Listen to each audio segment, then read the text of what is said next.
Graça e paz. Este é mais um UEMESP Podcast. A entrevista aqui gravada na sede dos Metroviários de Cristo, na estação Praça da Árvore, bairro da Saúde, São Paulo, Brasil. Eu sou Fábio Zagato, presidente dos Metroviários de Cristo, e hoje nós temos como convidado uma pessoa maravilhosa, um jovem promissor, uma pessoa que... um amigo. Embora sejamos de gerações diferentes, ele é um grande amigo. Este UEMESP Podcast hoje é diferente, está sendo gravado porque a internet aqui não funcionou, mas você vai assistir, compartilhar, curtir e mandar a sua mensagem para o Ítalo, que depois nós mandamos as suas mensagens para ele também. Ele vai se sentir muito prestigiado e acalorado com a sua mensagem. E para isso, eu quero também você pode escrever pelo WhatsApp dos Metroviários de Cristo também, é o número 011 94902 0707. 94902 0707. É o WhatsApp dos Metroviários de Cristo, nossos canais, o chat também do YouTube. Você vai poder deixar a mensagem lá, já que não será ao vivo, mas você pode deixar a sua mensagem também pelo canal do YouTube. Ítalo Bianchi, seja muito bem-vindo. Dê sua saudação a esse público diverso que nós temos e tão participativo, que hoje não estará participativo ao vivo, mas vai receber a sua mensagem. Opa, boa noite, pessoal, boa noite, Zagato, eu chamo Zagato, o Fábio de Zagato só, desde quando a gente estudou junto lá no seminário, né, onde a nossa amizade começou. Cara, satisfação estar aqui participando. Sim. Semana passada eu estive já com meu pai, né, acompanhando Sim. ele, e gostei muito da interação do pessoal. Cara, tô me sentindo em casa aqui, brigadão mesmo pela oportunidade. Espero aí que seja um bate-papo edificante pro pessoal, né, que agregue aí. Que bom. Eu também me sinto muitíssimo à vontade. Com o pastor Omar, já foi um reencontro entre professor e aluno, né? Pastor e ovelha, né? E aqui nós... Olha, eu estava aqui pensando, rapaz, se eu somar a sua idade com a idade do nosso operador aqui, o Nicolas, eu estou em outra geração mesmo, eu estou em os cabelos brancos não mentem, né? Somando vocês dois não dá a minha idade, mas eu tenho certeza que, olha, há uma história de Deus através de cada vida. E é isso, para isso que nós estamos aqui, para gravar essa história, que você, tenho certeza, vai ser alcançado por essa história que o Ítalo vai contar para nós. Ítalo, eu vou dar os recados rapidinho e a gente lasca entrevista, porque tem muita coisa boa. Você vai ver por onde já passou este jovem. Eu posso te chamar de jovem porque eu tô um pouco passado, mas eu posso te chamar de jovem. Mas é uma pessoa promissora, já com um currículo, já com trabalho, já com viagens missionárias. Calma aí! Você vai ver para onde ele já foi. Olha, pessoal, eu vou dar os recados aqui, eu quero dar um testemunho lindo. Alexandre, do Que Discípulos, meu colega de ministério na Igreja Batista do Povo, o Alexandre, ele foi curado de câncer. Deus continua a fazer milagres. Mandou o exame dele para nós hoje. Ele que em outubro foi diagnosticado com câncer na medula óssea, né? É algo assim, é fantástico que Deus faz. É maravilhoso, Ítalo. Uhum. É maravilhoso. Eu tenho que falar que Deus ele só glorificava a Deus. E continua a glorificar, contar os feitos desse Deus que continua a operar milagres. Quem quiser ver o exame, eu mando para você ver o exame, para você crer que ali, ó, é engraçado.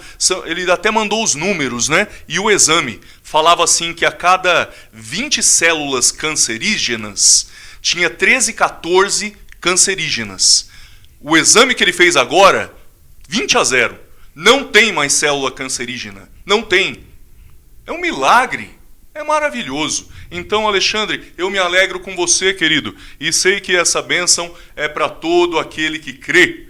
Aleluia! Esse é o testemunho que nós deixamos aqui. Deixo também os parabéns aqui aos irmãos que participaram do dia 1º da nossa campanha de todo dia 1º, oração e intercessão. Muita oração, muitas pessoas orando, da diretoria dos Metroviários de Cristo e de outras pessoas, círculos de oração, grupos de intercessão, todo mundo orando por pedidos de oração que têm surgido no nosso meio, nas nossas redes, vindos de diversos lugares, de pessoas cristãs e não cristãs pedindo oração. Estamos intercedendo e pedindo a Deus por esses pedidos. Continue, não só no dia 1º, mas sempre. Orai sem cessar, diz a Bíblia. Saúdo também minha diretoria, um abração para a minha diretoria e também ao pastor Omar, que liberou aqui o Ítalo para essa entrevista. A Igreja Batista Renovada, Água da Vida. Isso. E aí eu acho que de Tremembé, né? O bairro Tremembé, fala a Zona Norte lá, né? Exatamente. Então um grande abraço a esse pessoal que cedeu o Ítalo para estar conosco nesta noite. Eu acho que recados são esses aqui. Ítalo, podemos entrar naquele bate-papo abençoado? Opa, vamos que vamos. Que legal. Preste bastante atenção. Eu tenho certeza que Deus vai falar com você. Né? Ítalo, conta para nós quem é você? Quem é você, meu irmão? Cara, é sempre difícil a gente falar de si próprio, né? É a pergunta mais difícil de uma entrevista é essa. Cara, você falar de você mesmo, ou quando as pessoas falam assim, qual é a sua principal qualidade, seu principal defeito, né? É sempre difícil. Mas eu não sei, a gente é muita coisa, né? É muita coisa num só. E cada fase da vida da gente, por mais curta que seja essa fase, ela diz algo, né, sobre você. Diz algo para você falar para as pessoas, né? Então, se você me perguntasse, Ítalo, quem é você há um ano atrás, eu ia falar outra coisa do que eu vou falar hoje, né? Ou há 10 anos, há 5, ou quando a gente começou o seminário, por exemplo, né? Lá em 2014, o tempo passa rápido também, né? Quem olha não... Quando a gente para pensar o tempo já que a gente começou, né? O seminário e terminamos, graças a Deus. Cara, hoje, quem que é o Ítalo hoje? Eu acho que é um cara mais... que confia mais em Deus, sabe? Que aprendeu a confiar mais em Deus assim. É um cara menos preocupado, menos orgulhoso, sabe? Menos... assim, mais centrado, né? De alguma forma. E, cara, é muita coisa que vai acontecendo na vida da gente que vai mostrando para nós mesmos, né? Onde que a gente conseguiu, de certa forma, melhorar. Então, por exemplo, eu hoje me enxergo uma pessoa menos orgulhosa do que eu era há um ano atrás, por exemplo. Eu hoje me enxergo uma pessoa que confia mais em Deus do que há alguns anos atrás, sabe? Com a preocupação pelo futuro e tudo. Tipo, putz, e aí, né? Quando é que eu vou começar a ganhar dinheiro, por exemplo? Esse tipo de coisa, sabe? A gente confia mais, consegue enxergar mais a realidade sem ver. Que eu acho que é até uma coisa que Paulo fala no Novo Testamento e as pessoas passam, né, por isso e não percebem. Sim. Mas Paulo fala das coisas que nós não vemos ainda. E eu acho que a certeza do que não se vê muitas vezes é algo que Deus põe no seu coração. Você não vê, mas você tem... A palavra mais próxima que eu encontro disso é a intuição. A intuição do que vai acontecer. Né? E assim também, depender de Deus é você colocar as coisas na mão dele. Né? Então, Deus, se tiver que ser, que seja. Se não tiver, que o Senhor faça de uma outra forma. Então hoje eu sou uma pessoa mais assim. Menos apegada à vida cotidiana nesse sentido, sabe? E cara, são coisas que só Deus faz, né? E eu acho que até assim, e isso é encarnar o evangelho, viver o evangelho, sabe? O evangelho faz qual é o poder do evangelho para mudar e melhorar, eu vou dizer melhorar, mas assim, cada fase da vida é uma beleza. A beleza de uma criança, a beleza de um jovem, a beleza de uma pessoa que agora é recém-casada. Vai contar. Ele vai contar aqui. Agora ele é não é um pai de família, mas é um líder de uma casa. Né? Então, há uma beleza em cada fase. Né? Mas o poder do evangelho é nessas fases, né? Você consegue quantificar isso? Sabe? Porque às vezes a gente fala, a igreja ajuda, a família é um alicerce, o ensino, o estudo, a educação. Então, diversas coisas ajudam naquilo que você é. Mas e o evangelho, querido? Ele... Que peso que tem nessas qualidades todas, né? Como que ele transformou o Ítalo nessa pessoa que confia mais hoje? Cara, acho que a primeira coisa, assim, foi, e faz parte, inclusive, do processo que a gente passou na igreja, foi, assim, quebrar a ideia do evangelho moralista, né? Porque, por exemplo, pra gente que é jovem, como que as coisas são ensinadas, são passadas? E isso, ao meu ver, é um erro da igreja, talvez por uma preocupação excessiva, e não por uma falta de entendimento em si da mensagem cristã. Mas, basicamente, a gente quer ensinar o jovem, eu espero não escandalizar ninguém, né? Eu vou tentar explicar bem explicadinho para ninguém me entender errado.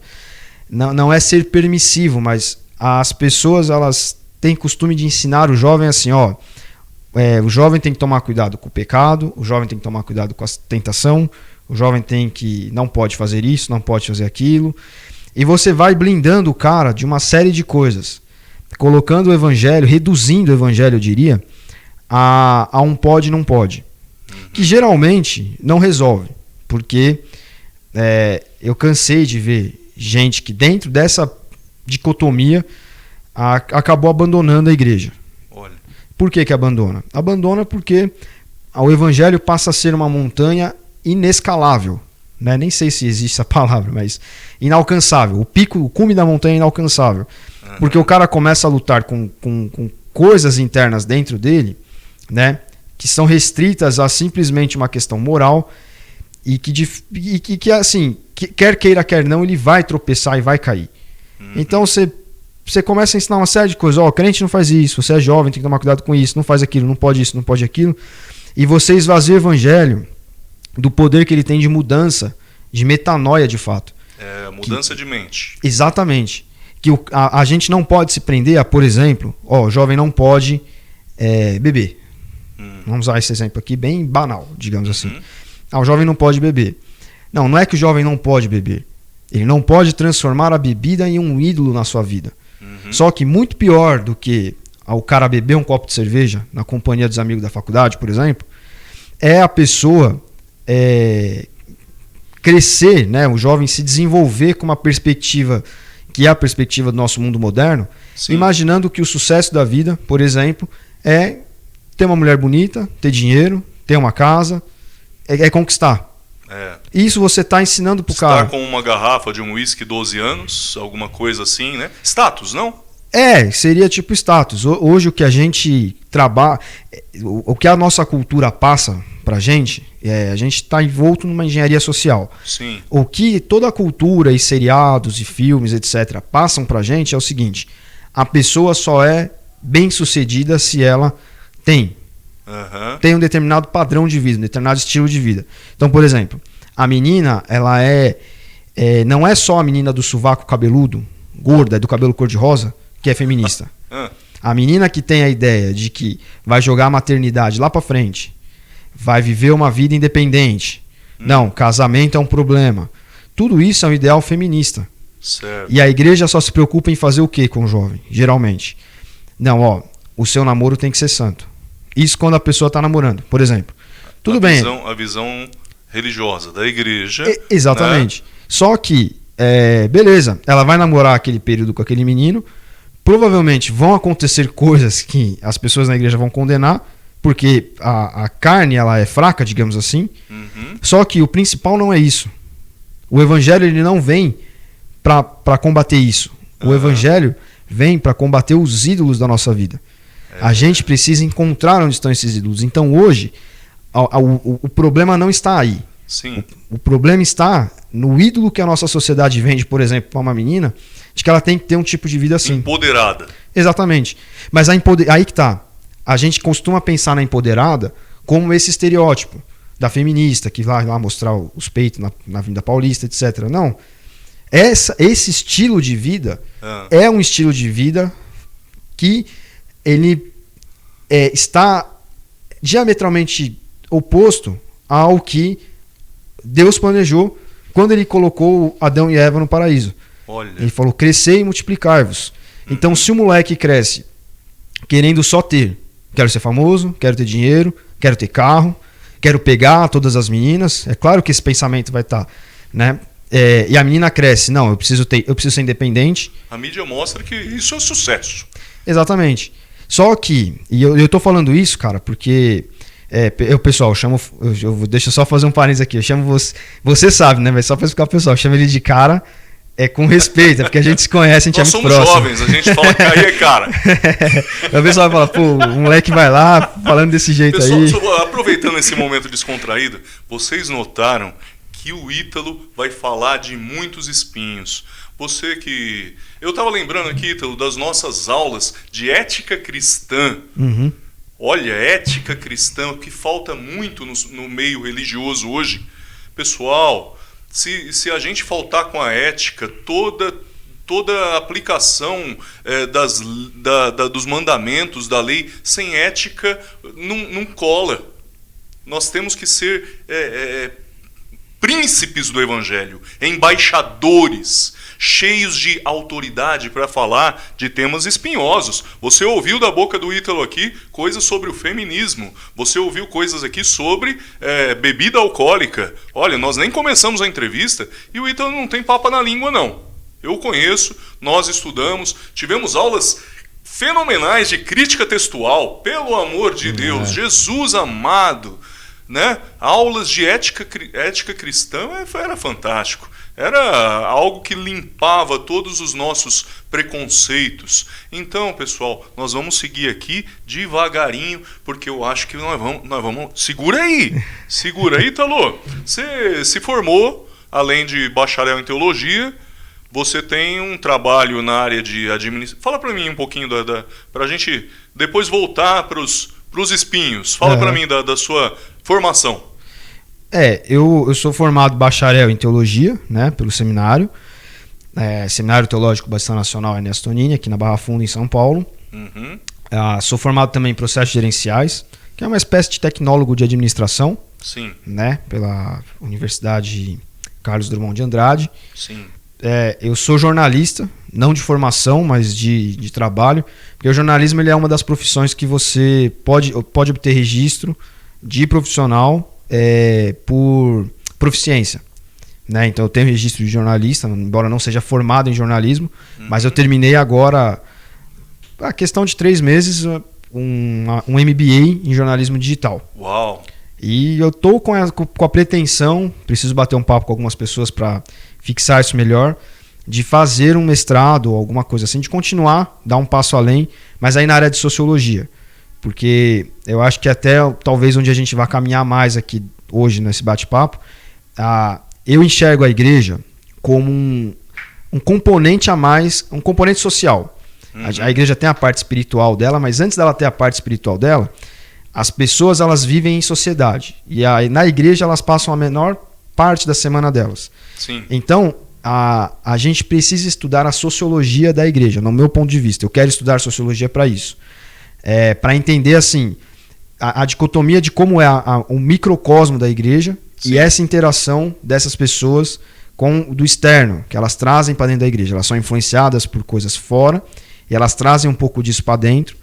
E às vezes a pessoa consegue misturar até, fazer uma mistura do que ela é fora com adequar, ser uma coisa dentro da igreja e ser uma coisa fora. Certo. Entendeu? Mas não no sentido de... É como a gente estava falando agora do feminismo. A menina ela tem toda a cabeça formada pelo feminismo. Sem saber, muitas vezes. Né? Ideias que ela acha que não é, mas no fim das contas é um efeito disso. Mas dentro da igreja, ela acha que ela não é e ela consegue casar essas coisas. Então, tipo assim, mostrar isso. Mostrar, você tá vivendo o evangelho de uma maneira boa, tal, piedosa, mas você precisa entender que você ainda assim está sendo manipulado por algo de fora. Né? Então, eu quero ir para essa área da sociologia muito por conta disso. Mas de formação são essas, até agora, pelo menos.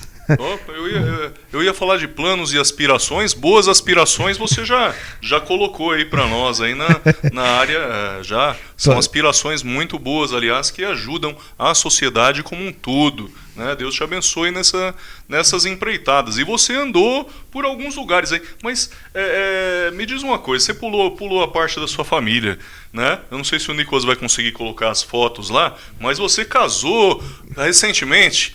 Casou e a gente viu aí fotos aí do seu casamento, fotos da patroa, e agora é mais essa bênção, né? É uma responsabilidade, porém é uma grande bênção, né? Fala um pouquinho desse capítulo tão pessoal, né? Uhum. Cara, por coincidência, a gente se conheceu... Como é o nome da patroa? A Juliana. A Juliana. Juliana é lá de Macapá, né? Agora ela tá aqui comigo em São Paulo. Uhum. Por coincidência, a gente se conheceu em virtude de um podcast que eu tava gravando, né? Podcast une pessoas. Exatamente. Casa pessoas? Cara, e casou. Era um podcast, eu tava entrevistando... Essa é nova. É um projeto que eu comecei e tinha 2 amigos meus que me abandonaram, então eu não tive como levar sozinho. Sim. Mas nessa oportunidade a gente estava entrevistando o presidente do Movimento Brasil Monarquista, o Rafael Moreno. Certo. E aí ela tinha seu envolvimento com essa área política, assim, envolvimento assim, ela gosta dessa área, né? Uma amiga, e esse cara levou um amigo dele. Uhum. Esse amigo dele estava noivo de uma menina que é amiga dela. Olha aí. Aí a menina passou o link pra ela, falou, tem um menino aqui e tal que eu acho que você vai gostar. Certo. E ela gostou mesmo.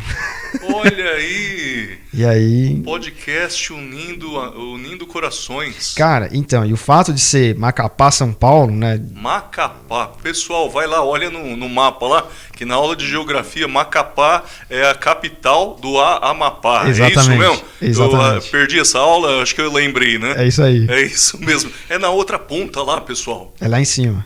Rapaz, e eu lembro que você fez uma viagem a Brasília por causa do jornalismo, alguma coisa assim. Isso, foi exatamente. Nessa ocasião que você...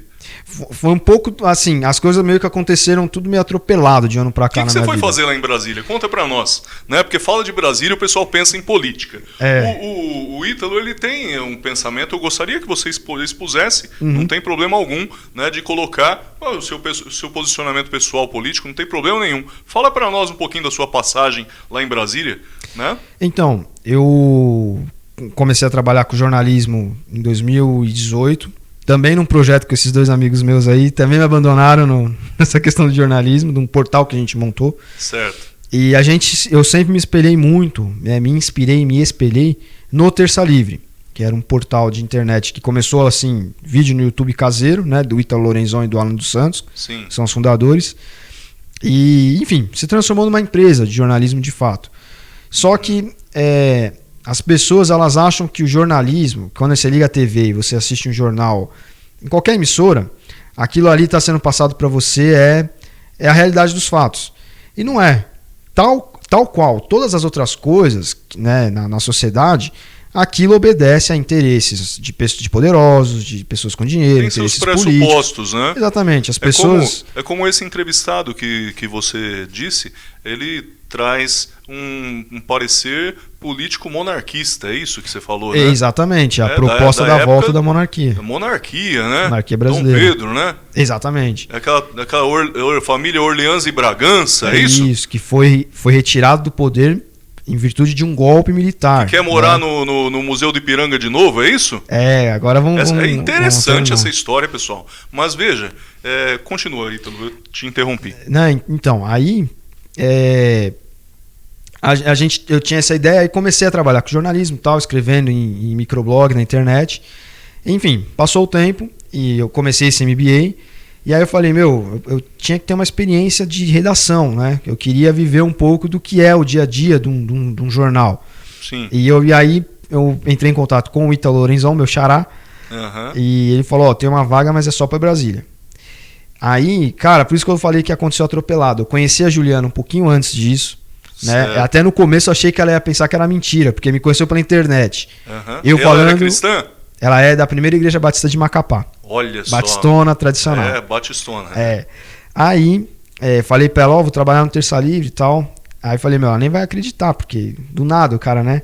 Fui, aí nessa mesma época, foi ali o começo, né, do alívio da pandemia, 2021, né, meio de 2021. Então eu tinha que ir e voltar, porque eu comecei a ajudar meu pai firmemente na igreja, porque a igreja já tinha voltado, mas passou a voltar com mais fôlego. Precisou dos jovens muito, né? Então, e assim, eu falei, se eu não arregaçar a manga e não fizer agora, e não tentar motivar o pessoal agora, e não trazer a coisa pra cima agora, é perigoso a igreja entrar numa vibe, digamos assim, numa onda de dar aquela desanimada, e quando é que a gente consegue reavivar o pessoal, né? Graças a Deus, deu muito certo. Fiquei indo e voltando de Brasília.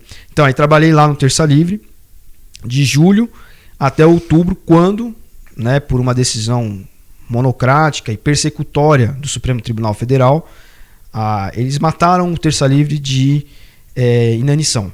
Então cortaram todos os meios de pagamento, derrubaram rede social, derrubaram aquele dinheiro que vem do YouTube por visualização e tal. Enfim, para não ir lá e fechar, não dar aquele ar de censura de fato, o que eles fizeram? Falaram, vamos cortar o sustento dos caras, os caras vão morrer de, né, como você apertar o dedo aqui. Vai parar de chegar sangue e o dedo vai morrer, essa parte do dedo atrofia. Foi isso que o Supremo Tribunal Federal fez com o Terça Livre. E aí eu voltei em outubro do ano passado. E aí eu já estava ajudando meu pai muito na igreja e a gente continua. E ao mesmo tempo também continuei administrando o seminário, cuidando de tudo aqui. Eu ia aos domingos à noite, saía da igreja, ia para Brasília. Na sexta-feira de madrugada ou no sábado de manhã, às vezes eu voltava de ônibus, às vezes de avião, eu ia para o seminário, ficava das 8 às 5 no seminário trabalhando, às vezes ia para a igreja quando tinha alguma coisa, aí domingo na igreja, domingo à noite de volta para Brasília. Fiquei 5 meses e meio nessa Eu lembro, não acompanhei realidade de perto, mas você... onde que está o Ítalo? Está em Brasília. Ah! Ei, pessoal, falar, viu? Fala de Brasília, a gente vê o nosso país, né, Ítalo? E não tem como não orar pela situação do nosso país, que tem historicamente sido um celeiro de missionários, historicamente tem recebido imigrantes desde as outras guerras. Exatamente. Não é de hoje. Historicamente é um celeiro de alimentação para o mundo. A gente tem uma história de bênção muito grande, né? Que teve grandes ondas de melhoras e não, né? Rapaz, nós vivemos um cenário hoje, um cenário que você tem a dizer para os cristãos que estão pensando nisso, né? Os valores. Você viajou um pouco, viveu essa coisa sociopolítica religiosa, onde você não virou anjo ainda, viu, crente? Querido irmão em Cristo, você ainda não tem asas nem auréola. Você vive aqui, você é um cidadão aqui, tem uma cidadania e você vai votar, você vai exercer a sua cidadania. A Associação dos Metroviários não tem parecer político algum, mas a gente zela por valores bíblicos. Fala pra gente, que recado que você tem para esse pessoal? Já vou para um outro tema espinhoso aí, para você descascar esse abacaxi, vai lá. Cara, o Brasil, ele é um país bem peculiar. Porque, que nem você falou, a gente é uma nação predominantemente cristã. Se a gente pega o cristianismo, as pessoas costumam até se equivocar, né? Os crentes se equivocam. Falam, eu sou cristão, meu tio é católico. Não, vocês dois são cristãos. A diferença é que ele professa a fé católica e você a fé protestante, enfim. Mas, então, eu estou falando disso porque o Brasil é um país majoritariamente cristão, né? Sim. Católicos e protestantes são a maioria. E o Brasil, ele nasce justamente de uma empresa, de uma empreitada, de uma iniciativa missionária, né?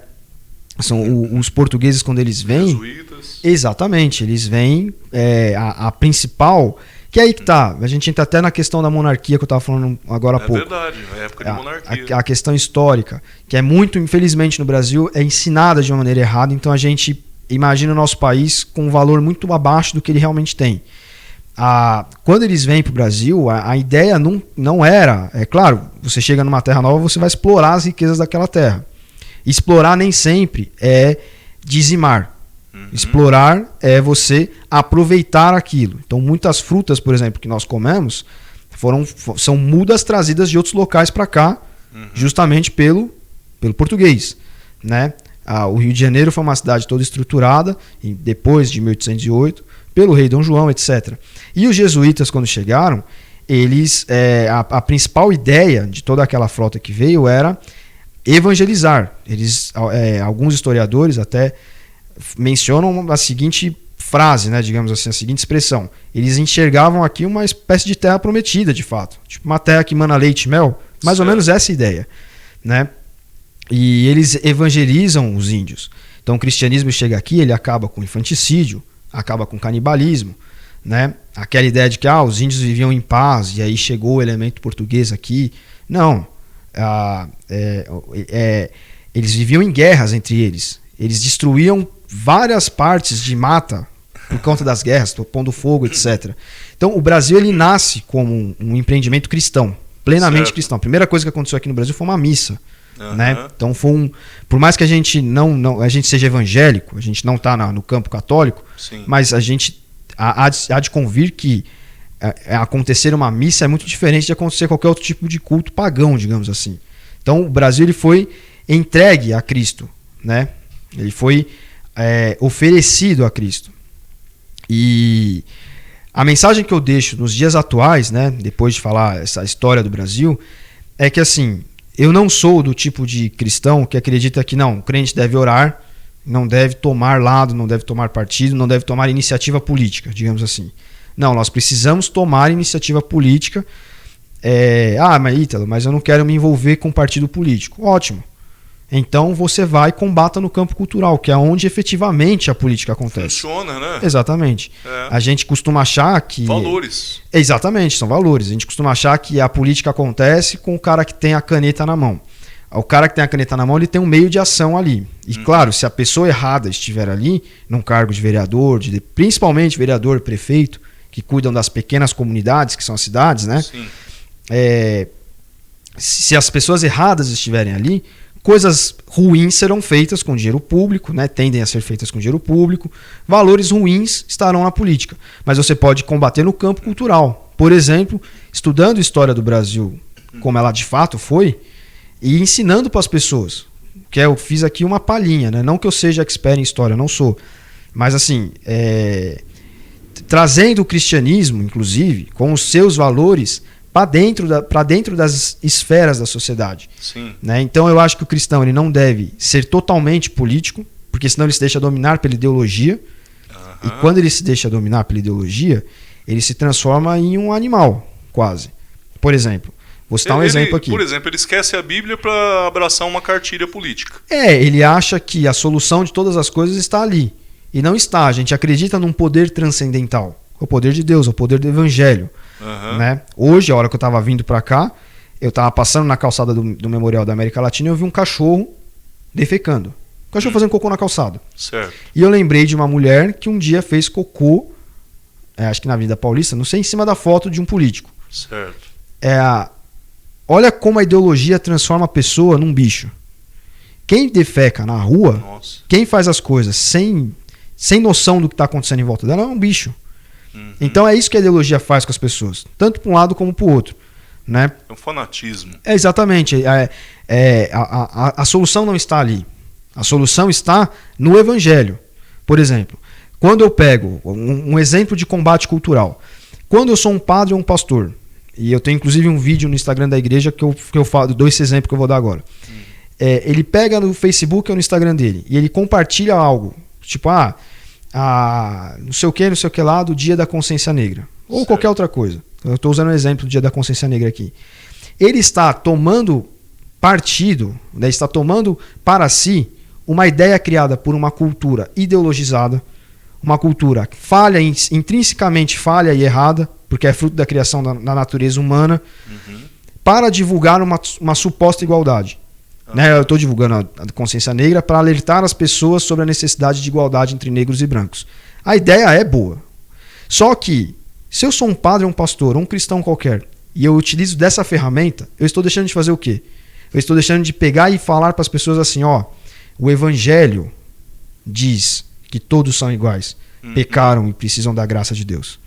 Eu estou substituindo a evangelização em si, de fato, a cultura do Evangelho por uma cultura pagã, liberal, ateia, esvaziada de Deus. Eu não preciso de dia do índio, dia da consciência negra, dia da mulher, para ensinar as pessoas que elas precisam ter respeito umas pelas outras. Porque Jesus veio a esse mundo e falou, não faça para o outro o que você não quer que seja feito para você mesmo. Ah, Ítalo, mas tinham cristãos que escravizavam nos Estados Unidos, na Europa, no Brasil. Tudo bem. Então nós vamos ensinar hoje para as pessoas que aquilo à luz do Evangelho estava errado. E hoje nós ensinamos que Jesus diz, não faça ao outro o que você não quer que seja feito a você mesmo. Eu não preciso de dia do índio. Eu preciso de Cristo. Eu preciso do Evangelho. Então, o que o cristão hoje precisa entender é isso. Você precisa se preparar, não é só para votar. Votar é uma coisa que está lá na frente. Você vai incorporar os seus valores cristãos e apertar a tecla lá na urna quando você estiver plenamente consciente disso. E essa consciência a gente não adquire só lendo a Bíblia. Né? Pode ser até espantoso. Poxa, então não é só lendo a Bíblia? Não. É também lendo a Bíblia. Também. Mas eu preciso ler bons livros, eu preciso conversar com meus filhos, eu preciso entender o que eles estão assistindo na Netflix, no YouTube, o que eles estão ouvindo. Não é proibir. É aí que a gente volta naquele assunto de quando eu comecei. Pode ou não pode, né? Não é falar, você não pode falar palavrão, você não pode ouvir música do mundo, porque eu cresci nesse contexto. Né? Quando a gente entrar na parte da igreja, eu vou explicar um pouco melhor isso. Não é isso. Porque aí você não está ensinando nada para a criança. Você está ensinando, crente não ouve música do mundo. Tá, e aí? Não é que o crente não ouve música do mundo. Você ensina para a menina o seguinte, ouve bem a letra desse funk que você está ouvindo. O que ele diz? Rebola a bunda até o chão, faz não sei o que lá. Você acha que isso daí é a forma como você gostaria que a sua mãe fosse tratada? A sua irmã? O que Jesus falaria para uma moça dessa? Falaria para ela fazer isso? Vai, não peques mais. Exatamente. Como ele tratou a moça? Ele crucificou a moça? Apedrejou como eles queriam? Então, eu acho que é dessa forma que a gente consegue... e a mudança não acontece de hoje para amanhã, mas a gente consegue mudar o Brasil. Uma mudança cultural, já ensinava o professor Olavo de Carvalho, ela leva décadas para acontecer, 40 anos. Tanto que a gente chegou no estado de coisas no Brasil, porque isso vem sendo trabalhado pelo menos desde os anos 60. Né? Esse trabalho cultural. Eles falam, ditadura militar. A ditadura fez a repressão dela, trabalhou da forma dela lá, só que permitiu que as universidades fossem inundadas de pessoas com ideologias políticas à esquerda. E olha como estão as universidades hoje. Então isso não começou na década passada. Isso começou lá atrás. Né? Caetano Veloso, Gilberto Gil. Pega todo esse pessoal. Quando eles começaram a fazer com sucesso? Anos 60. Então olha como o trabalho cultural ele é de longo prazo, mas ele surte efeito. No caso a gente tem o exemplo do efeito pro mal. A gente pode transformar isso no efeito pro bem. Um dos pastores que esteve aqui conosco, ele falou que nunca viu tantos artistas maldizendo Deus como tem hoje. Então esse contexto cultural artístico ele foi sendo trabalhado na cabeça das pessoas a ponto das pessoas realmente misturarem o certo com o errado não é mais certo, não é mais errado. É difícil isso, não? Sim. Tem meio certo, meio errado? Então, essas ideias aí, elas já vêm, inclusive, há séculos. Né? Essa ideia de questionar a verdade, de que não há uma verdade absoluta. Né? Então, o Evangelho ele se coloca frontalmente à cultura dessa forma. O Evangelho diz que há um Deus, há um certo, há um correto, mostra o que é o amor de fato. Né? Por exemplo. Então, hoje, o cristianismo ele tem que atuar nessa esfera cultural combatendo os ídolos culturais. E tem um pastor que fala muito disso, que eu tenho lido, a minha literatura de teologia hoje se concentra em eclesiologia nessa parte de Tim Keller, etc. O Tim Keller eu gosto muito dele, estou lendo o livro A Igreja Centrada, e da onde eu estou tirando até ideias para trabalhar na igreja. E ele fala justamente isso. O evangelho surte efeito quando você combate os ídolos culturais do coração das pessoas. Então, as pessoas elas têm um individualismo excessivo hoje em dia. Né? Essa questão individual que está intrinsecamente ligado com essa ideia de feminismo, que a gente estava falando no começo da transmissão aí. Né? Ao mesmo tempo que elas querem uma igualdade, elas querem, na verdade, trocar os preconceitos. Né? Então, tem um autor chamado Theodore Dalrymple, que ele fala disso. Ele fala, na verdade, quando você vem para destruir um preconceito, você não está... Você está só trocando de lugar. Você está tirando aquele preconceito. Vamos supor, vai falar que o cristianismo, por exemplo, é uma religião supremacista. Vamos usar aqui esse exemplo. E aí a gente precisa combater. Aí começa-se a criar um preconceito contra o cristianismo. Ou religião X. Então a pessoa, ela a pretexto de trabalhar em prol da desconstrução do preconceito, ela acaba, na verdade, criando um preconceito novo. Por quê? Porque são respostas erradas que querem ser dadas às questões sociais, e isso só é atingido, isso é sanado com o evangelho. Isso, na realidade, é a falta de Deus. Então, o cristianismo hoje, a igreja hoje, ela precisa trabalhar a destruição dos ídolos culturais, e muitos deles estão dentro das igrejas. Por quê? Porque estão dentro das pessoas. Né? Então, o cara ele é extremamente egoísta, mas ele está olhando para a pessoa que fuma um cigarro e apontando dele e falando, olha que pecador, ele fuma um cigarro. Olha, eu prefiro a pessoa que fuma um cigarro do que você que é egoísta. Ou melhor, a gente não vai condenar ao fumar o cigarro em si. O cigarro até é um exemplo estranho porque é uma questão muito cultural do Brasil. Né? A gente aqui tem essa questão.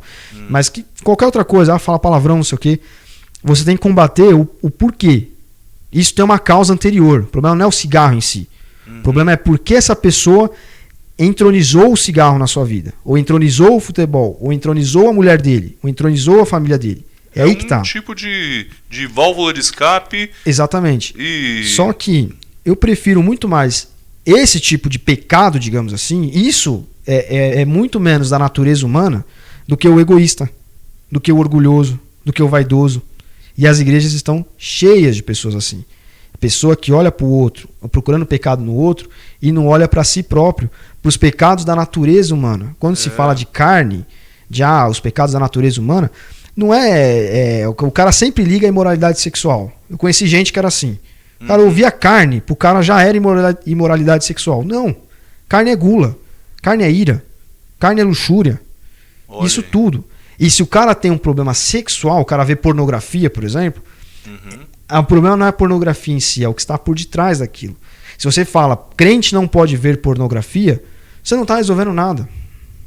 Certo. Entendeu? Você está apontando para uma consequência. Você tem que trabalhar o ídolo cultural e não ficar olhando, não, porque eu vi o irmão fazendo não sei o quê. Então a igreja ela precisa trabalhar os ídolos culturais e, dentro de si própria, buscar onde estão esses ídolos. Você tem uma pessoa egoísta, um cara que vive para o dinheiro. Não, Ítalo, não vive para o dinheiro. Eu vivo para Deus. Minha vida. Você vive para Deus? Como que você encara seu trabalho? Seu trabalho é um ídolo para você? Seu trabalho é uma coisa que tudo depende dele? Você persegue a ideia de ter dinheiro de uma forma obstinada? Cara, tem um problema aí. Entendeu? O seu problema não é porque o irmão toma uma cerveja no final de semana. Isso aí é muito menos problema do que um cara que entronizou o dinheiro na vida dele. De um cara que entronizou a mulher na vida dele. E quantas pessoas eu já vi na igreja assim. E lembrando, se te faz mal, foge até da cerveja. Se te atrapalha, foge até dela. Exatamente. Não é verdade? Exatamente. Sabe que essas semanas atrás, Você é músico, né, Ítalo? Você é músico, percussionista, baterista? Exatamente. Sou seu colega aí no batuque. Maravilha, né? A música ela é o reflexo daquilo que nós desejamos expressar, né? A Bíblia fala que é o fruto dos lábios daqueles que confessam o nome do Senhor, né? Então esse é o louvor.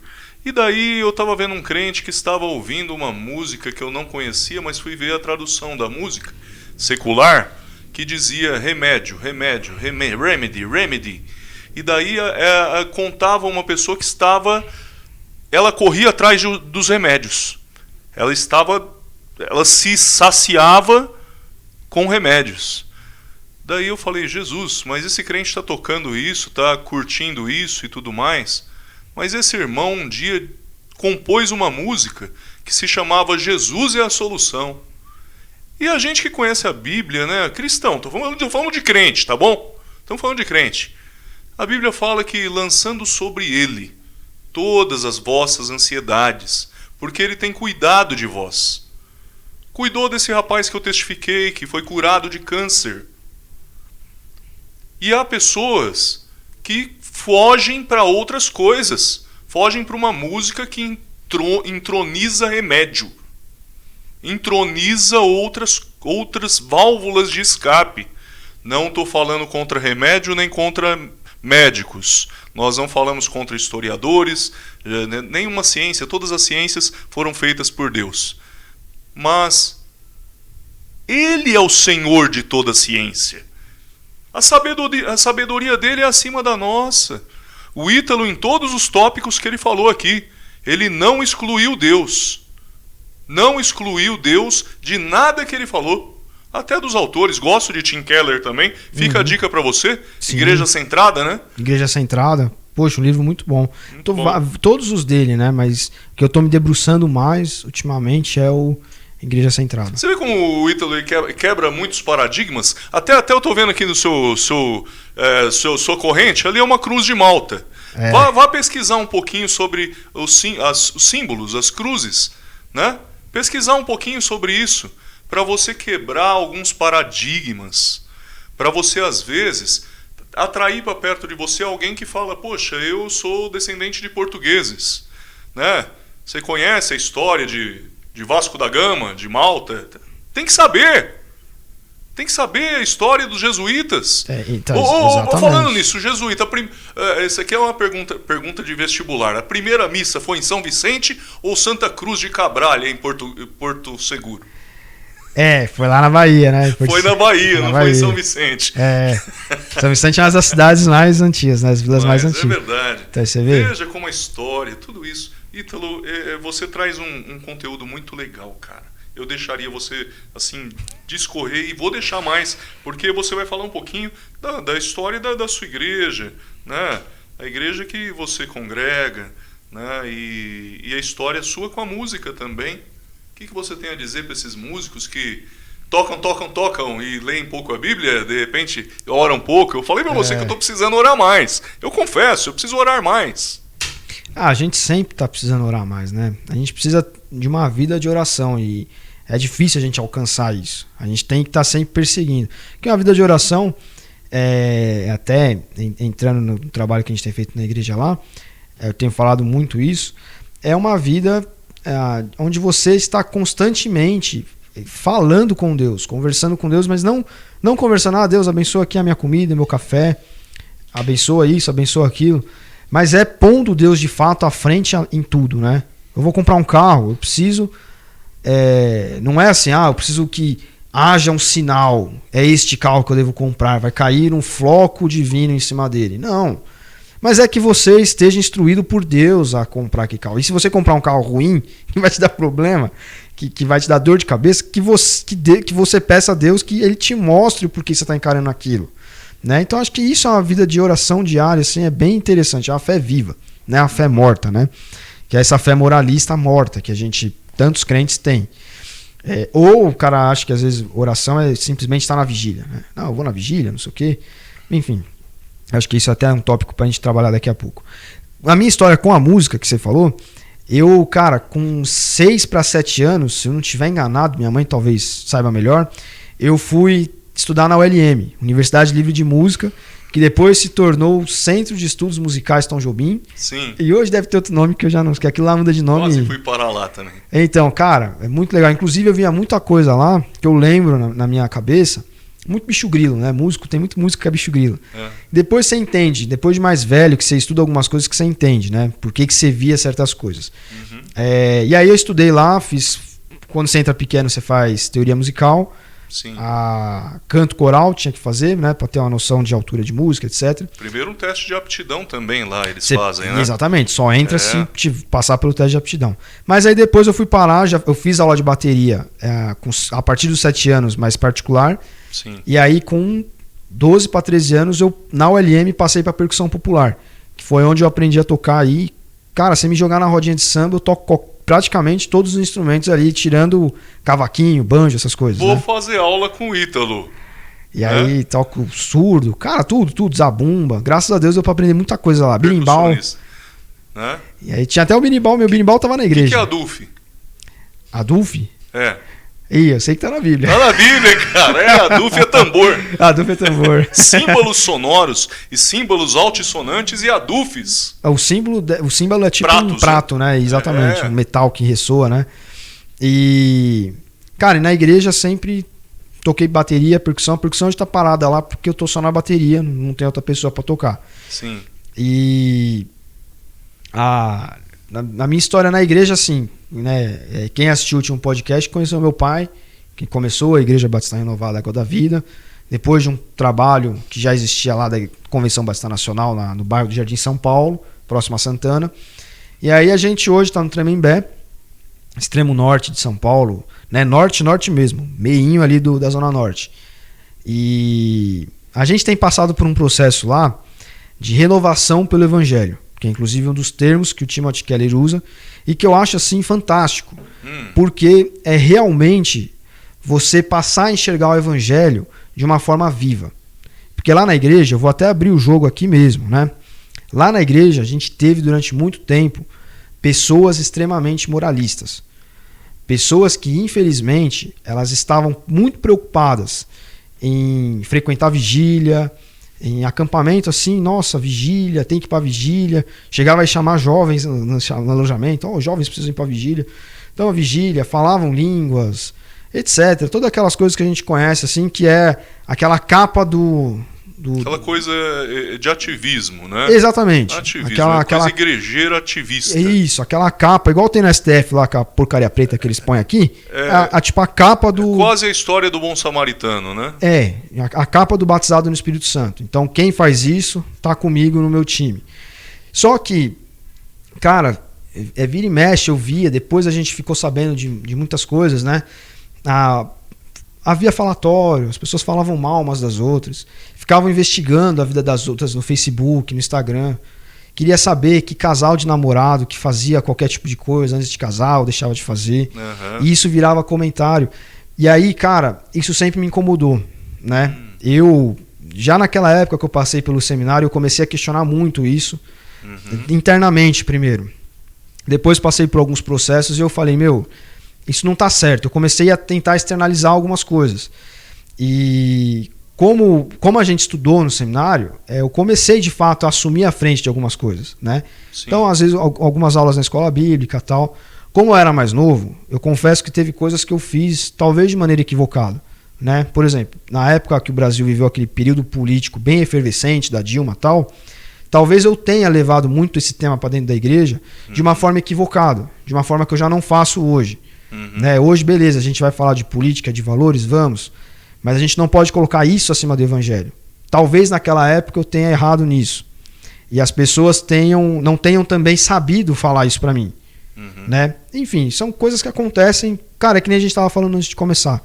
É a vontade de Deus. Né? Aconteceu, hoje eu olho para trás, eu entendo muitos processos que a igreja passou, principalmente de 3 anos para cá, que são processos assim, remexer a terra, adubar, primeiro assim, tirar aquilo que vai impedir o crescimento, remexer a terra, adubar, para aí você ter um processo de crescimento, mas não é o crescimento numérico que eu estou falando.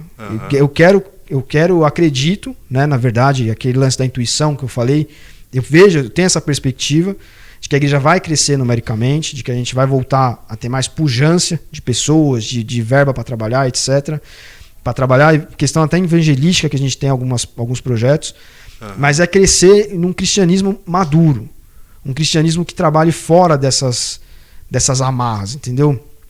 E quais amarras? Isso que eu estava falando. Muita gente vivendo essa espiritualidade, digamos assim, que eu não julgo espiritualidade, né? De falar em língua, de muita vigília, o fulano é homem de oração, o ciclano exorta. Não. E enquanto isso tem inveja, sabe? Você tem inveja de pessoas que estudaram e estão em alguma posição na igreja de destaque e elas têm as suas falhas, Ninguém é perfeito dentro da igreja. Mas eu não posso me julgar espiritual e ficar com raiva de alguém, porque alguém, tipo assim, estudou teologia e vai fazer uma reformulação na escola bíblica e de repente a sala dos jovens nós vamos trabalhar com tal projeto para que os jovens voltem a frequentar a escola bíblica. Nós vamos pegar professores que são mais adultos, que já estão numa outra fase, numa outra linguagem, vamos colocá-los para dar aula para adultos. E a pessoa ficar com raiva disso e, de repente, queimar o projeto. Então, assim, a gente está passando por um processo na igreja onde a gente está vivenciando, de fato, a renovação pelo Evangelho. Onde a gente esquece essas questões humanas e a gente trabalha o seguinte: nós precisamos ter intencionalidade no que nós fazemos. Nós precisamos enxergar Deus na nossa vida dessa maneira. Eu não tenho que ser um crente perfeito, que vai pecar, que vai errar. Eu ter experiências metafísicas com Deus, sei lá, tem uma outra palavra que me fugiu agora, mas teofanias, né? Eu vi a folha no mato lá ficar verde, se mexer, etc. Não, isso é importante, te agrega, legal. Mas a vida com Deus não é isso. A vida com Deus entra no teu quarto, ora o teu pai que te vê em secreto, e ele vai te dar a visão, ele vai te dar o crescimento. Né? Ítalo, a gente vê que a solução para uma igreja saudável, para um cristão saudável, é uma solução muito simples: oração, Bíblia. Né? Exatamente. Para que a gente tenha essa vivência cristã. Eu também estive em escola bíblica também dando aula, e assim, foram meses em cima de cartas paulinas, que é o alicerce da igreja cristã. Exatamente. E as igrejas de hoje têm práticas muito similares às igrejas que Paulo escreveu. Cara, até esse processo de inovação pelo evangelho, que eu estava falando, que a gente tem vivido lá na igreja, a gente está tentando passar para o pessoal, o evangelho é muito simples. O evangelho não é eu ficar apontando o dedo para as pessoas, ou buscando que as pessoas tenham tal ou qual experiência. O evangelho é: Jesus morreu na cruz, é a graça que salva, independente de quem nós somos e de quem nós fazemos, e do que nós fazemos, nós não perdemos a salvação quando nós acreditamos, quando nós confessamos o nome de Jesus, quando nós entendemos a obra que ele fez. E não sou eu que vou ficar falando: ó, Zagato, você precisa largar tal coisa, ó, Zagato, você não pode fazer isso. Não é isso. Quando você entende o evangelho, o amor de Deus, ele te constrange de uma tal forma que você procura obedecê-lo. E você ama a Deus de volta. E nesse amar de volta, você começa a sua mudança de vida, que não é forçada, é o Espírito Santo que vai trabalhando em você. Então, por que muita igreja se perde? Por exemplo, o evangélico, deixa eu até colocar de um jeito coerente aqui para não gerar distorção. O evangélico, ele presta muita atenção no Antigo Testamento. E o que acontece? O Antigo Testamento, ele é muito importante. Sim. Primeiro, para a gente conhecer a pessoa de Deus, Deus Pai, quem ele é, como ele atua, né? Segundo, questões de fé, como Abraão, né? Nossa vida cotidiana, Jó. Quantas pessoas vivem um pouco do que Jó viveu? Sim. Não naquele contexto todo de perder familiares, etc. Às vezes perda financeira, material, às vezes perda familiar. Então o Antigo Testamento, ele acrescenta muito na nossa vida. Sim. Só que o Antigo Testamento não é a centralidade da mensagem. O centro da mensagem são os evangelhos, Atos. A hora que a igreja para de... Por que muita igreja evangélica se perde e acaba pregando coisa errada?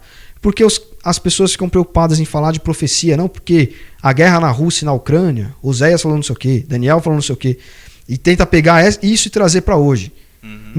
Eu não posso alimentar as pessoas, a igreja não deve. Isso deve se restringir a debate teológico, a estudo bíblico. Mas a igreja precisa pregar Jesus, a graça, a salvação. Né? Nós precisamos mostrar para as pessoas que o cristianismo, ele é simples, ele é leve. Ele não é muito do que é ensinado por aí.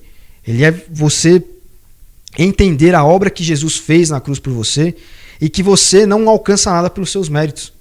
O mérito está na cruz, está na salvação que Deus dá, né, através de Jesus. Então, quando a igreja ela deixa de fazer isso, aí acaba se perdendo, entrando muita coisa que não... fora de ordem, né? Fora de ordem. A gente vê essas coisas que a gente vê hoje em dia aí, a Arca do Concerto, enfim, os caras vivendo o judaísmo dentro da igreja, outros vivendo o moralismo, né? Como que você vai pregar o evangelho para um homossexual, por exemplo, dentro da perspectiva do Antigo Testamento, como muitas igrejas fazem? Ele precisa entender a graça de Cristo sobre a vida dele. Ele precisa entender o que a cruz faz com ele. Ele precisa entender que o cristianismo trata ele como um ser humano. E a partir do momento que ele é impactado pela mensagem de Cristo, da cruz, da graça, ele entende que, poxa, eu preciso obedecer a Deus. E a minha prática de vida, ela não é condizente. Mas não sou eu falando. Não sou eu falando, o pecador vai para o inferno, é abominável, o homossexualismo é abominável diante de Deus, não sei o quê. Você colocar a pessoa para dentro da igreja e já querer que no dia seguinte... Não, a igreja é um hospital, né? E a graça nos torna todos iguais. Não há melhor, não há maior nem menor, não há melhor ou pior. Todos estão com os seus pecados. Às vezes o seu pecado é uma coisa muito boba para mim. E o meu é um negócio extremamente grave para você. Independente disso, a mensagem da cruz ela é a mesma para nós dois. A nossa condição é a mesma, né? Então, é centrar a mensagem. A igreja precisa centrar, e isso entra, inclusive, né, para encerrar, Sim. Isso entra dentro daquele contexto cultural que a gente estava falando agora há pouco.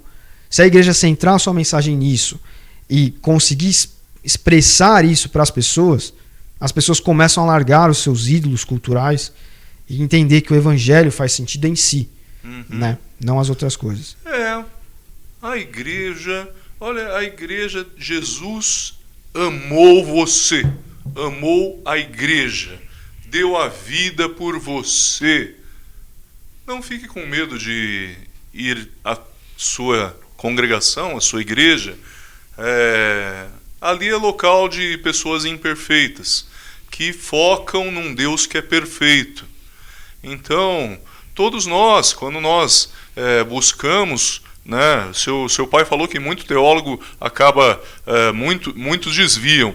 Eu acho que assim, ele é impactado por uma perfeição tão grande de Deus, por um Deus que fez tudo com tanto amor, que o ser humano se sente miserável. Paulo disse, miserável homem que sou, aquilo que quero fazer não faço, aquilo que não desejo fazer acabo fazendo, sabe? Mas a graça dele te basta.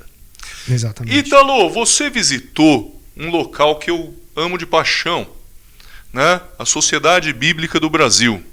Né? Eu queria que você contasse um pouquinho. Desde já deixo um abraço aqui para o reverendo Mário Rost, que esteve presente aqui na sede dos metroviários quando isso aqui era um canteiro de guerra. Isso aqui estava aparecendo, meu Deus do céu, era a Ucrânia depois que passou os tanques russos. Lá tinha saco de entulho aqui e eu recebi o reverendo Mário Rost neste lugar. Um abração para ele e para Marta Assunção, a Marta que cuida do Museu da Bíblia.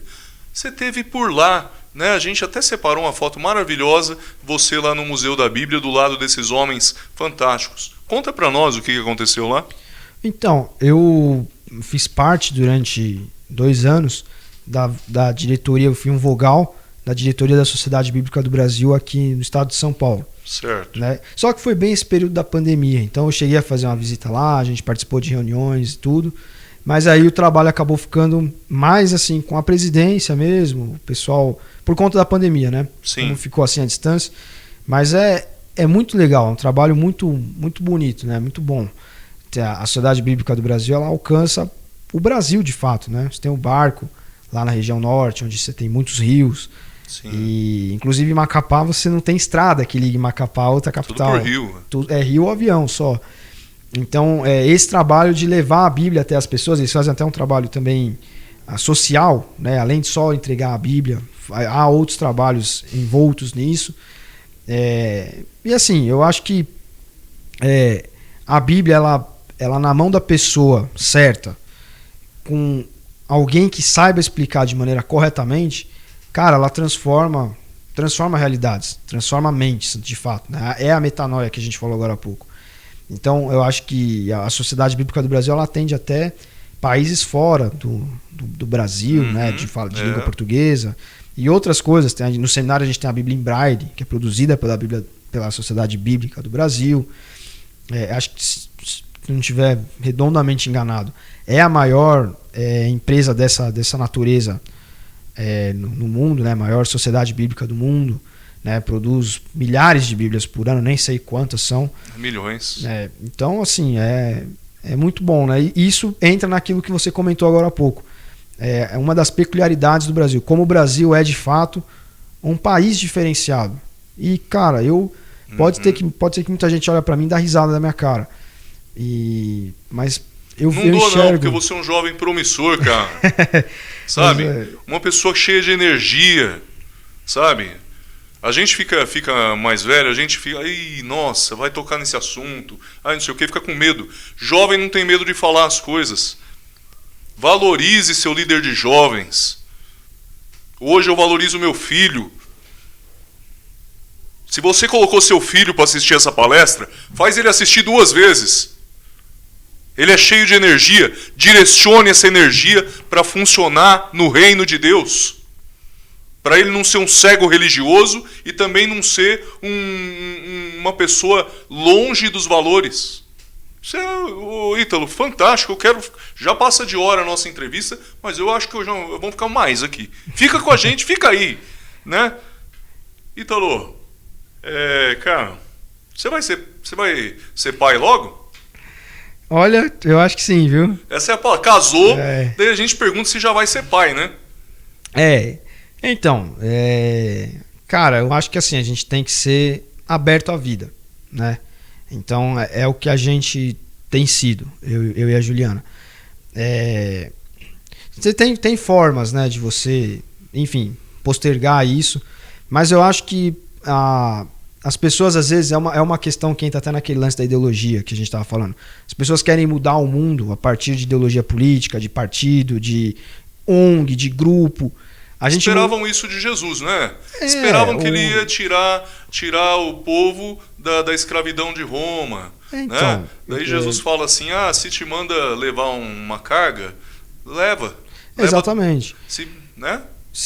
Eu acho que a melhor forma das pessoas... eu quero um mundo melhor. Tenha filhos e eduque esses filhos de maneira correta. Eduque esses filhos dentro do evangelho. Esse evangelho vivo, não é essa letra morta, seca, né, que você falou agora. Você não vai criar nem como libertino, nem como moralista. Sim. Cria ele entendendo o que é a graça de Deus, o que é o evangelho de fato, para que ele, quando estiver nos lugares, na vida dele, durante a vida dele, ele entenda como expressar isso, e o simples fato de expressar isso vai impactar as pessoas. Amém. Até no grupo lá da nossa turma do seminário, esses tempos, o pessoal fez um comentário assim, que na igreja os maiores pecados, eu não lembro quem foi que fez esse comentário, mas na igreja não há nada pior que beber, fumar e usar roupa curta. Como se não existisse outro tipo de coisa ruim. Vai ler a Bíblia, fala que a língua é horrorosa. Exatamente. A gente acabou de falar coisas aqui que é triste, entristece muito, mas olha, se a gente for dar crédito para cada linguinha ferina que aparece, Exatamente. Eu nem ligo mais. E às vezes a gente acha que assim, o jovem vai impactar na faculdade dele quando ele estiver na rodinha de amigos e não falar um palavrão. Na escola, né? Quando estiver na rodinha dos amigos da faculdade e não tomar a cerveja junto com os outros. Isso pode impactar, mas não impacta em si, o que impacta é o porquê. Entre irmãos, entre amigos, você não quer ver a pessoa trilhar um caminho de pecado e desandar. Há uma dificuldade de exortar com amor, não há? Exatamente. Eu assim, até enxergo uma preocupação excessiva. Às vezes alguns pais e tal tem muito medo de que o filho, por exemplo, se torne um alcoólatra. Certo. Então se fala, não, beber é pecado. Não bebe porque beber é pecado. Uhum. Eu entendo. A ideia não é incentivar a pessoa a fazer qualquer tipo de coisa. Mas o que impacta de fato não é ele estar ali no meio e não se misturar com o mundo. Uma expressão que eu sempre ouvi muito. Você não pode se misturar com o mundo. Não. Mas é ele expressar a fé dele de maneira viva. E expressar de maneira viva não é dessa forma. Expressar de maneira viva é a paz que excede todo entendimento. É fazer as coisas e colocar Deus à frente de tudo. É uma jornada com Deus de fato. É encarnar uma vida ao lado de Deus, de Cristo. Né? Não é as ações que eu tomo porque o meu testemunho vai salvar as pessoas. Não. Né? No Evangelho diz que Deus, em Atos, fala que Deus enviava à igreja aqueles que haviam de se salvar. Deus por meio do Espírito Santo. Não sou eu, com meu testemunho, que salvo as pessoas. Porque se eu falar isso... Testemunho é obrigação, né? Então, entre nós é reflexo de uma fé que você declara. E se eu colocar que é o meu testemunho que vai impactar o mundo, então sou eu que estou fazendo, não é o Espírito Santo. Está trazendo méritos para si mesmo. Exatamente. Aí, pra você ter ideia, tinha gente que me chamava de católico. Me chamava de católico, por exemplo, e falava, você não pode, falava para outros jovens, você não pode tomar ceia se você estiver em pecado. Mas peraí. Aí eu ia conversar com a pessoa me falava isso, eu falava, não, você é batista, você é protestante, você acredita que a fé, né, só a fé, só a escritura. Então você pediu perdão agora, você está redimido agora. Não tem essa, é o católico que acredita que você precisa, e eu não estou criticando o catolicismo, não estou entrando nesse mérito, estou só dizendo que doutrinariamente, eles acreditam que para comungar, você precisa ir até o padre e se confessar, cumprir a penitência, aí você vai e comunga. O católico sério faz isso.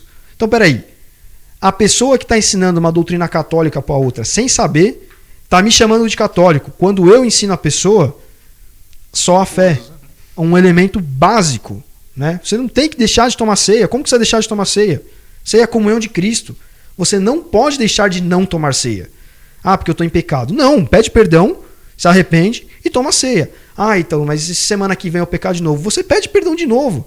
Nós acreditamos na graça de Cristo. Só a fé, só a graça, só a escritura. Então você entende como esse pensamento religioso, mecanizado, que o cara acha assim, não, você está em pecado. Como ele atrapalha as pessoas. Então a gente precisa encarnar a graça do Evangelho. E aí, né, para fechar esse bloco, o testemunho da pessoa ali na faculdade, na escola, o que quer que seja, ele não tem que refletir, não, eu não bebo isso aqui porque eu sou crente. Não. Ele tem que refletir uma vida cristã, uma fé viva. Porque bebida por bebida, o muçulmano não bebe. Então eu estou igual ao muçulmano. Então o Salah, por exemplo, o jogador do Liverpool, o Salah, o Mané, eu não lembro quem foi, não bebeu na comemoração do título que eles ganharam. Então peraí, você está me dizendo que a fé viva de um Deus que morreu e ressuscitou se resume a isso? A não praticar tal coisa? Não, cara. Jesus, ele está vivo, ressurreto, o Espírito Santo age em mim. Ele não age em mim dessa forma. Ele age em mim de maneiras tão pequenas, às vezes, que a gente não é incapaz de conceber. Age em mim quando eu tenho tranquilidade para fazer uma prova. E o outro não tem. O outro tá louco, arrancando os cabelos. Age em mim quando a pessoa, sem eu falar nada, enxerga na vida da minha família, como já aconteceu comigo, algo que ele não enxerga na vida dele. Na família dele fala, cara, mas seu pai e sua mãe são assim? São. Cara, meu pai e a mãe não são assim. E pena que naquela época eu não tinha a cabeça que eu tenho hoje para saber o que dizer exatamente. Que eu não soube o que dizer. Eu falei pro cara, cara, isso é viver Cristo. Entendeu? Ítalo, mas você falou palavrão comigo lá. Falei, cara, mas isso não é viver Cristo. Viver Cristo é isso. É uma vida. É você orar a Deus de fato, que a gente estava falando agora há pouco, para tudo que você vai fazer. Porque eu oro antes do almoço, para os outros verem, no restaurante. Cara, o muçulmano faz isso, o judeu faz isso. Isso é a fé religiosa que Jesus tanto combateu lá no Novo Testamento. Ítalo, então você está falando que eu não vou mais orar antes de comer? Não, ora. Mas tenha uma vida de oração. A vida de oração é, Senhor, eu quero enxergar as coisas com os teus olhos, não com os meus. Sim. Eu quero ter a tua sabedoria. Me mostra o que o Senhor quer, não o que eu quero. Me diminua para que o Senhor cresça. É dessa forma. Né? Como ele trabalha no nosso temperamento, né, Ítalo? Cara, exatamente. Nós somos descendente de italiano e fala alto. E ele trabalha muito no temperamento de todos, né? Para que aquela pessoa mais que reprime muito, é aquela pessoa fleumática, como diz o psicólogo, né? Pessoa que guarda tudo, de repente ela fica doente porque ela guarda tudo e não põe para fora. Já o italiano põe tudo para fora, ele é pedrão, grosseiro, ele é pedrão, ele é sanguíneo, sanguíneo e tudo mais. Então, como Deus tira de nós e nos mostra, o Espírito Santo fala, isso é pecado, sai fora. Agora, ele não muda, ele controla o nosso temperamento. Ele não tira o seu temperamento, mas ele controla. Se você estiver ouvindo a voz dele, ele controla. Né? Saí do serviço hoje, vou falar aqui. Saí do serviço hoje, fui dar uma descansadinha para nós fazermos a entrevista. Senão chega aqui cansado, com cara de quem tá arrebentado, né? Que nem o Nicolas que estudou o dia inteiro, tá meio quebradão. Mas eu descansei um pouquinho. Rapaz, eu tive um sonho tão horroroso. Daí eu acordei assim, eu falei, eu vou orar. Senhor, me ajuda aqui, Senhor, que eu tive um sonho que eu não queria ter. E Deus me deu um outro sonho, que foi sonho de bênção. Eu sabia que essa entrevista ia ser uma bênção. Sabia. Amém. Sabe? E toda essa energia que o Ítalo coloca, vai lá em Mateus 25, vai lá ver como Jesus tratou os religiosos, fariseu, aqueles caras que atrapalham a igreja. Vai lá. Você vai entender um pouco da indignação. Porque, veja, o Ítalo ele vai falar algo para nós que é de uma família de pastores. Pessoal, ser pastor não é tão simples assim. Ele é um aspirante ao pastorado. Né, Ítalo? Tá aspirando, tá? Jesus, direciona aqui. Eu sinto que... Eu acho que eu posso... Né? A vocação. Você sente a vocação, se coloca à disposição de Deus, se prepara e aquilo vai acontecer, porque Deus direciona a sua vida. Agora, uma família de pastores e a igreja, como a igreja vê essas coisas? Você que sugeriu para nós falar sobre isso, a família pastoral e a igreja. Fala um pouquinho disso para nós. Ah, sim. Então, graças a Deus, lá na igreja a gente está vivendo um tempo assim muito bom, sabe? É um tempo de verdadeira fraternidade, eu diria. A igreja ela nasce para ser uma grande fraternidade. Sim. Então, eu não me preocupo, vou usar você como exemplo, eu não me preocupo com o que você faz ou deixa de fazer na sua semana. Certo. Não, porque o Zagato, fiquei sabendo que ele tem um problema X. Ei, tá pecando assim. Não. Brigou no trânsito porque, lá. Às vezes, o que eu quero dizer com fraternidade? Às vezes o cara tá preocupado em saber o que você tá fazendo de errado.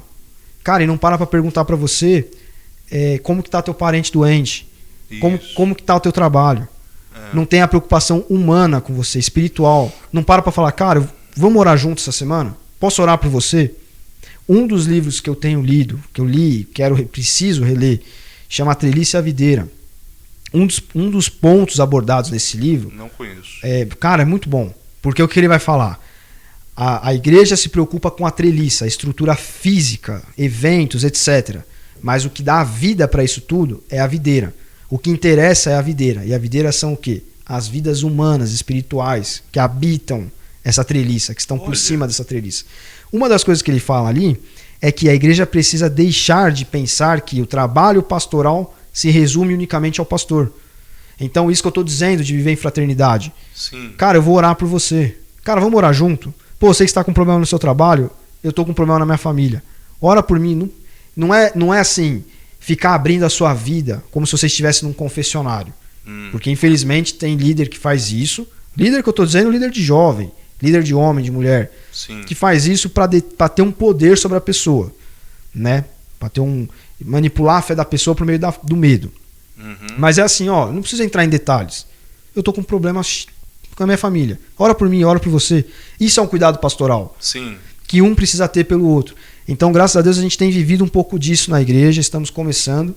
Então, hoje nós temos um clima leve. Cara, é fantástico. Bom, é pelo Espírito Santo. Exatamente. Não é? Cara, eu amo cada irmão meu na igreja lá. Palavra, oração, gera esse reflexo. Exatamente. É um momento assim realmente muito bom. A gente está com a igreja com poucas pessoas. Em outros aspectos, a gente tem muita dificuldade lá ainda. Né? Mas nós temos um grupo de pessoas que, graças a Deus, é assim, cara, fantástico, é maravilhoso. Né? Muito bom mesmo. Sabe quando você sente... Cara, eu sinto algo nos cultos agora, de um tempo para cá, né? Pós-pandemia, assim, a gente passou vários processos na igreja. De você realmente sair alegre, contente, de você perceber que as pessoas estão contentes em estar ali, que as pessoas amam estar ali, elas se amam entre si, elas gostam de estar juntas. Né? Você não enxerga aquelas divisões dentro da igreja. Comunhão, você enxerga essa palavra é muito eclesiástica. Comunhão, Exatamente. né?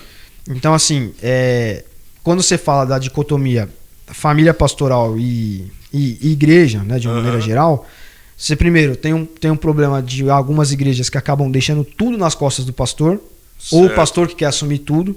Aí você tem um desgaste emocional, físico, né, mais físico até, porque é impossível, né? Em lugar nenhum funciona dessa forma. Às vezes as pessoas, por estarem vivendo o evangelho marasmo, elas acham que elas têm que estar na igreja para serem servidas. E não, se a gente quer imitar a Cristo, o primeiro ponto é lava pés, é serviço. Eu preciso trabalhar na obra de Deus, eu preciso fazer algo na igreja. Não é, eu trabalho, eu oro, eu contribuo. Não, orar e contribuir é muito bom. Mas se arregaça a manga e vem fazer alguma coisa. Faz alguma coisa pela tua igreja, pela tua paróquia. Porque você não pode esperar que o evangelho é uma força espiritual e vai se mover sozinho. É que nem aqui. Bom, a gente tem a tecnologia, não sei o que e tal, beleza. Mas se ele não vier ligar o computador, montar a transmissão, se a gente não comprar o microfone e não colocar, a coisa não acontece. Se a gente não estiver aqui, a igreja é a mesma coisa. Né? Então, um pastor amigo meu, o pastor Ivener, lá da nossa igreja, um dia ele rasgou o verbo e falou, olha aqui, ó, consumidores de igreja.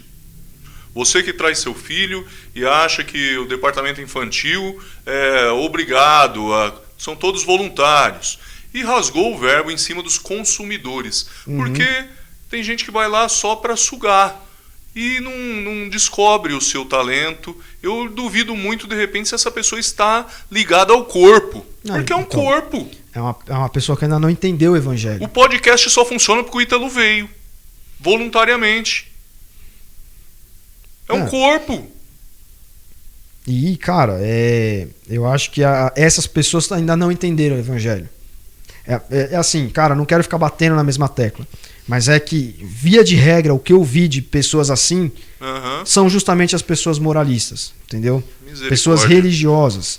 Então, assim, eu sou imitador de Cristo porque eu não faço alguma coisa. Não. Você tem que ser imitador de Cristo no trabalho, no serviço, no pregar o evangelho, no fazer as coisas para levar o evangelho adiante. Enfim, tudo isso, né? Lá na igreja, graças a Deus, nós temos vivido um tempo assim. De Glória pessoas que querem, que eu percebo que estão ávidas por trabalhar, por ajudar, por fazer as coisas, por construir algo em conjunto. Amém. Né? Não é nem só o pastor, nem só a igreja. É todo um conjunto, porque todo mundo, no fim, é a igreja. E, agora, um outro problema que eu percebo muito que acontece é as pessoas colocarem a família pastoral no pedestal, ou a própria família pastoral se enxergar como também um ícone, um ídolo. Né? Certo, se isolarem num... A gente tem que ser... É o que Jesus... acessível, né? Exatamente. A gente tem trabalhado na igreja lá evangelhos diários. Então, todo dia do mês, a gente montou tipo um calendário litúrgico como se fosse o evangelho diário da igreja católica. Como se fosse isso, só que é nosso, é batista. Certo. Nós que montamos lá na nossa igreja. Hoje, por exemplo, no evangelho de hoje, foi o versículo onde os apóstolos brigam entre si para ver quem era maior no reino. Sim. A discussão acalorada eles têm, inclusive. Isso não tem igrejas que acontece isso, né? Sim. E quando a gente vive como corpo, isso não tá certo. Jesus ensina pra gente que aquele que serve é o mais importante, é o imprescindível. Então acho que o serviço ele começa a partir da família pastoral, inclusive, numa igreja saudável, né? Os pastores são os primeiros a servir. Arregaçar a manga e falar, irmão, vamos trocar os bancos de lugar? Vamos. Então beleza, pega lá que eu pego aqui. E carrega. Mas também tem igrejas que infelizmente, aquela velha ideia de quem está lá na frente é vitrine. Não sei se eu concordo com isso. Não concordo com isso. Existem responsabilidades diferentes. Mas a vitrine é cada um de nós igualmente, da mesma forma. Né? Tem coisa que respinga mais em um, respinga menos em outro. Mas às vezes há uma cobrança excessiva em cima, o que acaba cansando. Né? Então, por exemplo, na Convenção Batista Nacional tem a Associação de Filhos de Ministros, a FIM. E lá a gente trabalha muito esse tema. Legal, eu não sabia disso não, hein? Sim, só para filhos de pastor. Então tem um encontro do CEPLEX, por exemplo, estadual. Certo. Então vai o pastor, a esposa, os filhos vão para participar da FIM.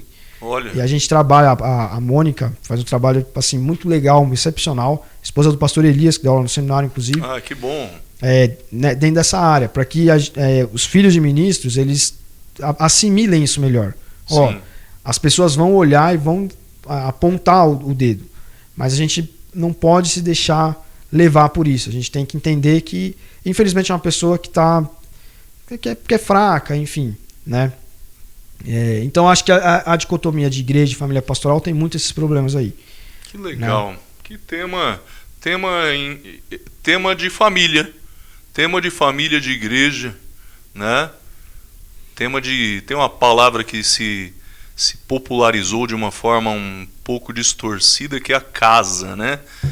Porque acho que a TV fica falando muito da casa, porque da casa, rapaz, casa no grego, as pessoas que você conhece, vive em comunhão, divide problemas e alegrias. Casa tem que ser lar, né?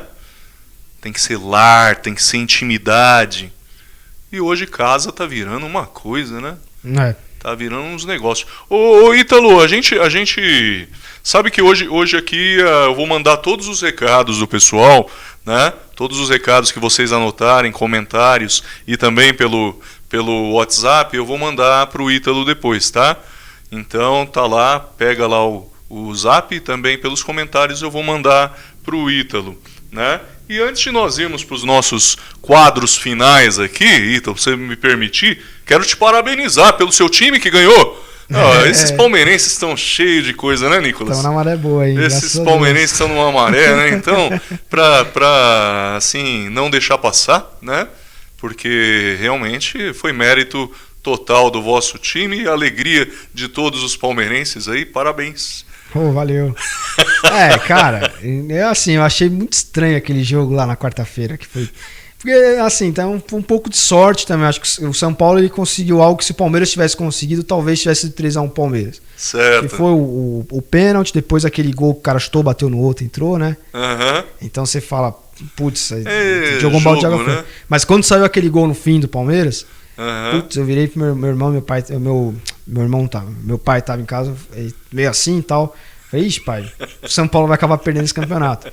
Que esse golzinho aí é o que deu aquela vontade de jogar direito no outro jogo. Parabéns, né? Acho que certo. a história recente aí tá mostrando grandes esquadrões, né?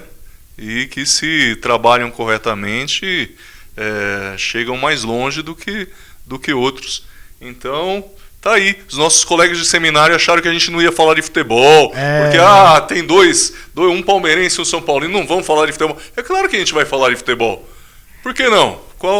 Não tem impedimento nenhum aqui. Ítalo, você já rasgou o verbo. Eu falei pro Nicolas que você não ia usar essa caixa de lenço, não, que você não é chorão. Guarda a caixa de lenço aí, Nicolas. Né? Mas certamente tem coisas que tocam o seu coração, né? Coisas boas que vêm ao teu momento que você fala, isso aqui realmente é algo que é a minha preciosidade, né? E hoje, aqui, neste humilde estúdio, nós abrimos um quadro que se chama Só Love, com Ítalo Bianchi. Cara, coisas que me tocam o coração, acho que tem várias coisas, né? Tipo assim, esse momento que eu tô vivendo é muito bom, tô gostando muito, né? Casei, a gente ainda tá estruturando muita coisa, né? E, cara, acho que poder ter uma pessoa que pensa como você, sabe? Tem exatamente a sua visão das coisas, de evangelho, tudo, de estilo de vida, enfim, é muito bom. Cara, família, né? Família é fundamental. Meu pai, minha mãe, meu irmão, os pais da Juliana também, os irmãos dela. É tudo assim, sabe? Eu vejo como todo mundo pensa igual, tudo tipo uma grande família mesmo. Isso é muito, muito bom para estruturar pessoas que estão começando a vida. Eu me sinto assim, estruturado. E, enfim, muita coisa. Esse momento que eu falei da igreja, cara, eu falo mesmo de coração aberto. É muito bom o que a gente está vivendo e ter essa intuição, vou usar essa palavra, intuição, porque não me vem nada melhor à cabeça, mas a gente sabe que é o Espírito Santo já mostrando alguma coisa, a gente vê como que por um espelho, né, que é a expressão bíblica, vê como se fosse uma névoa, então não é claro ainda, mas você consegue enxergar que a gente vai obter êxito não pelos nossos méritos, é claro, porque é um projeto de Deus, de realmente passar a mensagem para as pessoas de uma forma que elas entendam o que é de fato o evangelho, algo maduro, algo que faça a diferença na vida delas, espiritual, emocional, familiar. Quando o evangelho chega, ele começa aos poucos a mudar tudo. Então, cara, eu não tenho assim um motivo específico, mas graças a Deus, assim, todo esse momento que eu tenho vivido é maravilhoso. Amém. Coisa boa. Momento só love com Ítalo Bianchi. Obrigado, cara. Realmente os brutos também amam o Nicolas. Aí, ó. É verdade. Então, o momento só love foi bem legal. Obrigado, Ítalo. O Ítalo é um cara muito verdadeiro, né? Eu admiro isso. Admiro isso porque nós não tem beleza por fora que por dentro. A Bíblia fala que religiosos eram como sepulcros caiados, sabe? Aquele sepulcro bonito por fora, mas por dentro era cheio de podridão. Então, até Davi foi perdoado por ser sincero em seu pecado horroroso. Ele pegou e confessou o seu pecado, né? Então, a sinceridade é uma característica muito boa do cristão, né? Ítalo, sobrou alguma coisa para você quebrar tudo ou ainda tem coisa para quebrar? Tem? Então vai lá. Tem. Vamos abrir aqui agora o momento final, o quadro final do nosso UMSP Podcast, Momento Quebra Tudo com Ítalo Bianchi.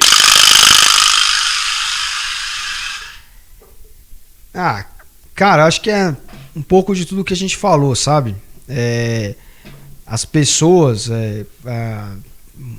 enfim, precisam olhar mais para si próprias do que para os outros, sabe? Isso é uma coisa que não é querendo... o Ítalo se acha melhor que os outros, ou ele tá falando dele próprio.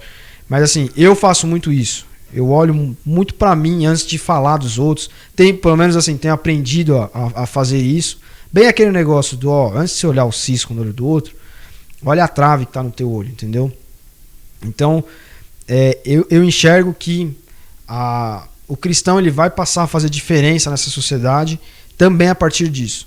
Quando a gente olhar para todo mundo, principalmente para o nosso irmão dentro da igreja, como uma pessoa igual. Não é pelo que ele faz ou que ele deixa de fazer. Não cabe a mim isso. Cabe a Cristo. O que cabe a nós é entendermos o projeto de Deus de salvação que nos torna todos iguais, pecadores, independente do que a gente faz, e nos coloca todos na mesma condição. Filho de Deus. Que vai errar, vai pecar de novo. Mas até conversava com o pastor Jair no final do ano, lá no seminário, enquanto a gente gravava uma aula. Metroviário, né? Pastor Jair Metroviário. Isso aí. Abraço. Espero. Aliás, a esposa do pastor Jair virá aqui, viu? Poxa, que legal. Semana do Dia das Mães, é verdade. Mas continua. Aí, falou com o pastor Jair que... A gente estava gravando uma aula do Novo Testamento e aí a gente parou para conversar sobre santificação. E, cara, como dessas conversas assim, banais, despretensiosas que surgem as verdades do Evangelho. Porque ele falou uma coisa que, assim, às vezes eu até queria poder explicar dessa forma para outras pessoas e até então não conseguia. Mas o processo de santificação, me ensinaram da maneira errada. Não, santificação é você ser um serzinho perfeito. Você não peca, você não pode pecar, você tem que... O cara liga aquele negócio de batismo do Espírito Santo com falar em língua, sabe? Não, o processo de santificação é o reconhecimento da obra da cruz. Eu pequei, eu errei. Senhor, eu sou falho, eu erro, eu preciso da tua graça. Eu entendi o que o Senhor fez por mim. Me perdoa e me ajuda a ter forças para levantar e prosseguir. Me ajuda a ter força para vencer tal pecado, tal coisa. A melhorar, eu não tenho pecado para falar. A gente sempre tem alguma coisa para melhorar. E às vezes não é uma questão externa, é uma questão interna. Né? Eu gravei algumas aulas na igreja lá no nosso... Tá no YouTube da Ibrave Tremembé. Aula sobre santificação, onde eu fiz um casamento da santificação com os 7 pecados capitais. As pessoas olham e falam, olha lá, falei que o Ítalo era católico. Não, mas é verdade. Por trás de qualquer outro tipo de pecado que você veja a pessoa cometer, porque as pessoas elas são assim, ó, vamos lá pecando. Não, o problema não é aquilo. O problema é a ira, é a luxúria, é a gula, né? A gula não é só na comida.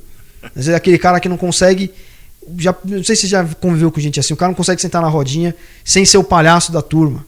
Esse cara tem um problema com isso. Entendeu? Também é. Então, o evangelho é sobre isso. A natureza carnal do homem é sobre isso. Não é sobre o que eu externalizo em si, mas é sobre a nossa natureza caída, que odeia, que inveja, que é recheada de luxúria, que é orgulhosa. Pô, o demônio, o pecado do demônio foi o orgulho. E aí você olha para dentro da igreja, as pessoas que querem dizer que são batizadas do Espírito Santo, que falam em línguas, mais não sei espirituais, o quê, são orgulhosas. Chamam para si um olhar que não é. Você fala, cara, aí assim, aí que tá, eu converso muito comigo mesmo. E eu quero olhar para mim antes de olhar para os outros. Olhar a minha, como eu sou imprestável, antes de apontar os dedos para os outros. E eu olhava e falava, cara, tá dominado de orgulho. Como que tá olhando pro outro que, sei lá, fez sexo antes do casamento e porventura engravidou a namorada? Para de olhar pro cara, olha para si mesmo. O evangelho é sobre eu olhar para a cruz e da cruz olhar para mim. E eu me santificar olhando para mim mesmo e pedindo perdão pelos meus pecados. Se a gente começar a viver o evangelho, e aí a gente entra em várias questões que eu não vou voltar para a gente não gastar tempo, mas está encerrando já. Se a igreja olhar para a mensagem simples do evangelho, a mensagem da cruz, e parar de se preocupar com a profecia não sei da onde no Antigo Testamento, que tem relação com a Rússia, com a Ucrânia, discussões de milênio, não sei o que, fim do mundo. Não, cara, esquece a escatologia, deixa a escatologia no âmbito do estudo, legal, os debates teológicos. Mas, cara, leva para dentro da igreja a mensagem da cruz, porque o cara não pode se perder nesse mundo. Se Jesus volta amanhã ou volta daqui 100 anos, o cara ele precisa entender a mensagem da cruz. A pessoa precisa entender que viver o evangelho é caminhar com Cristo de maneira viva, pedindo a ele sabedoria, visão, etc., como eu falei, e entendendo que ela é pecadora e ela precisa da graça hoje, e amanhã ela peca de novo, e amanhã ela precisa da graça de novo. Por isso ela precisa estar nesse processo de santificação. Não é assim, não, eu estou me santificando, estou em jejum. Ninguém precisa saber que você está em jejum. Cara, vive a sua vida, entra no secreto. E no secreto você ora a Deus, Senhor, estou entregando meu jejum. Não precisa chegar na igreja e falar. Porque senão eu estou vivendo o evangelho do orgulho. E Lúcifer caiu do mais alto céu aqui e está fazendo o que está fazendo por causa de orgulho. Né? Então quando a gente para... É aí que tá, essas coisas que... Cara, eu paro para falar sobre santificação e os 7 pecados capitais.